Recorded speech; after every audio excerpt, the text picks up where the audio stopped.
Most of us tend to think about our health as something we start managing when we're adults. But what if the real foundation for our wellness is laid down before we even take our first steps?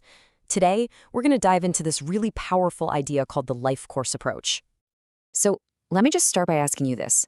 When does chronic disease really begin? I mean, really think about it for a second. Your first thought is probably middle age, right? Or maybe when we start to feel a little older. But the answer? Well, it's much, much earlier than you might think. And that surprising answer really brings us to our first big idea. This isn't just a problem for the elderly. The burden of chronic disease is something that affects every single age group, and often in ways we just don't see coming. There's this myth that just won't seem to go away, that chronic diseases, things like heart disease or diabetes, are just a normal part of getting old. It's a problem for our later years. But honestly, that's a huge oversimplification, and a pretty dangerous one at that. The reality is, these conditions are a heavy burden at every single age. When they start early, they don't just mess with a person's health. They can actually reduce their potential for their entire life.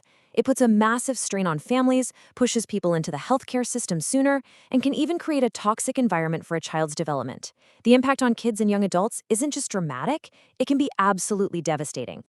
Okay, so if the problem really starts that early, then our solutions have to start that early too, right? This means we need a fundamental shift in how we think about health, not as a bunch of separate checkups, but as one single continuous journey through life. For decades, our whole approach has been reactive. We pretty much wait until people hit their 40s or 50s, and then we start screening for problems. But by that point, a lot of the damage might already be done. It's so often a classic case of too little, too late. So we need a totally new game plan, and that's where the life course approach comes in. Now, this isn't just some fancy new term. It's a completely new lens to look through. It means seeing our whole lives as a sequence of connected events and really understanding our health needs at every single stage. It's a shift from isolated moments to a continuous path of wellness. This quote just nails it perfectly. The key takeaway here isn't just the word action. It's the phrase "at all stages." That's the part that matters. It means we can't afford to wait. The work has to start from the very, very beginning. So what does action at all stages actually look like in the real world? Well, our lives are filled with these critical moments, these turning points, where our health path for the next few decades can be set in stone. Just take a look at this timeline. It shows you just how incredibly early this whole thing starts. And notice, it begins before conception, with a mother's own health and nutrition. From that point on, every stage, pregnancy, childhood, being a teenager, it all builds on whatever came before it. It's a cumulative game where early advantages or disadvantages can just snowball over a lifetime. And let's just zoom in on one of these stages for a second. Adolescence. Man, this is such a pivotal time. It's when we're figuring ourselves out, going from dependent to independent.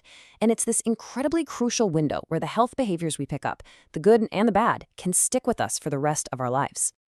But it would be a huge mistake to think this is all about our individual choices. There are much, much bigger forces at play that are shaping our personal health journeys. And that brings us to this concept called the triple helix of health. You can almost think of it like a different kind of DNA, one for our well-being. It's the idea that our health is shaped by three forces that are all tangled up together: the social, the economic, and the environmental factors that are all around us every single day. We get told so often to focus on our personal habits, what we eat, if we exercise, if we smoke. And look, those things are absolutely important, but they're only half the story. The other half is stuff like how much stress you're under at work, the quality of the schools in your area, or even whether you can find affordable, healthy food in your neighborhood. These environmental factors are just as powerful, if not more so. So knowing all of this, how do we actually go about building a healthier future? How do we take this whole life course idea and put it into action? Well, putting this into practice means making concrete, society-level changes at every stage. It all starts at the very beginning, things like making sure pregnancies are healthy and promoting breastfeeding. Then it means protecting young people by cutting down their exposure to smoking and regulating how junk food is marketed to them. And finally, it's about empowering the next generation to be agents of change while making sure everyone at every age can get affordable medicine. These aren't just tips, they're systemic shifts. And what's the ultimate goal of all of this? It's something called active aging. Now, this isn't just about being free from disease.